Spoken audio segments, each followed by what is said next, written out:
Tá bom. Então, boa tarde, gente. Meu nome é Mariana, e o Rodrigo também vai se apresentar daqui a pouco. E a gente vai falar, o tema de hoje é sobre recuperação de informação.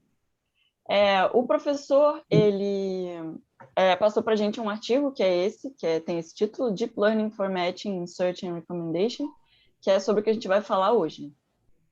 A questão desse artigo é que ele trata sobre matching search, que é a parte da recuperação de informação, buscas, etc., consultas, e a parte de recomendação a gente não vai tratar, a gente não vai falar sobre. Então, se alguém tiver algum interesse, tem o link do artigo e tal, o professor botou lá no Drive, vocês podem ler se alguém tiver algum interesse. Mas a gente vai falar só sobre search. Eu sou Rodrigo Ximenes, né? E a gente vai falar sobre o artigo desses... É o estado da arte, é um estudo muito recente, né, de 2020, que ele fala sobre a aplicação de Deep Learning nas buscas, né? Então, o artigo fala bastante, né, como um estado da arte, né, como o ideal para a utilização de Deep Learning para ferramentas de busca, né, para matching.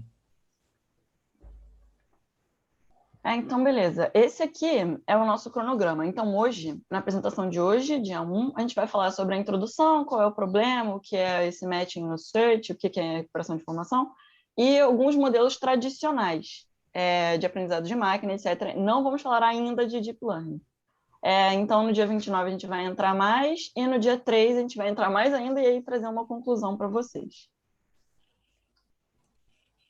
Então, a gente vai falar agora hoje, como a Mariana falou, sobre a introdução do que é busca, do problema da incompatibilidade, né, o desafio da incompatibilidade nas buscas, né, e os recentes avanços, né, e depois vamos falar sobre os modelos tradicionais de matching, tá?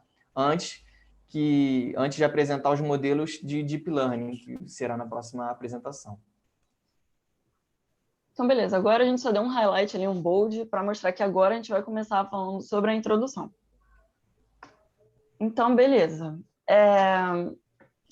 Quando a gente está tratando sobre recuperação de informação, com relação a buscadores, etc., a necessidade de um usuário com relação a uma informação, o artigo resumiu como uma pergunta, que é como a gente pode identificar as informações que atendem às necessidades de um usuário em um conjunto geralmente grande de informações. Então, você tem um banco grande com documentos, etc., de qualquer tipo, e você quer retornar para o seu usuário um documento que tem a ver com o que ele está buscando.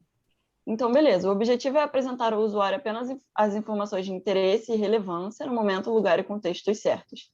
Então, essa é a ideia da busca e da recuperação de informação. Você recupera a informação que tem relevância para o usuário.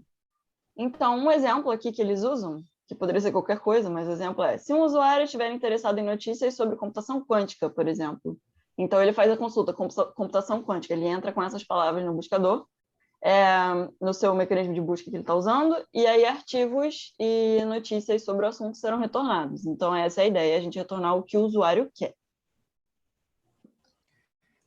E como é retornada essa informação que o usuário quer dentro de um contexto e dentro da necessidade, né, da query?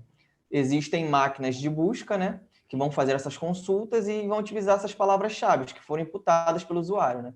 E certamente essa consulta vai descrever as necessidades das informações que o usuário quer, né? E aí no artigo descrito, né, o mecanismo fundamental da pesquisa, ele é o pull, porque os usuários primeiro fazem solicitações específicas e em seguida recebem as informações. Eu vou abrir um parênteses, porque o título fala sobre recomendação, né? Recommendation. Como a gente não vai tratar sobre esse assunto, é só para dar um parênteses, a recomendação é justamente ao contrário. Aqui, a máquina de busca ele faz o pull e na recomendação ele faz o push, que é basicamente o que os e-commerces fazem. Eles indicam algumas coisas, alguns produtos, ou o que quer que sejam. Então, a recomendação, só para a gente se situar, ele é o contrário, ele é o push. Tá bom?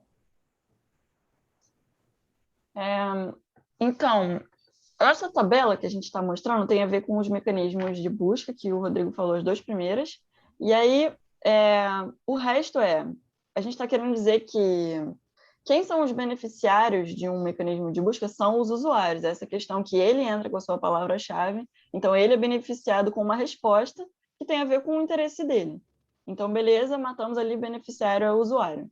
E aí, com relação à serendipidade, serendipity, que a gente viu na aula passada com o professor, no caso de um mecanismo de busca, a gente não vai ter serendipidade, porque a busca se concentra mais em informações que são claramente relevantes ao usuário, ao contrário do que o professor explicou para a gente, que serendipity tem a ver com observações fortuitas, não planejadas. Então, não acontece serendipidade aqui no mecanismo de busca.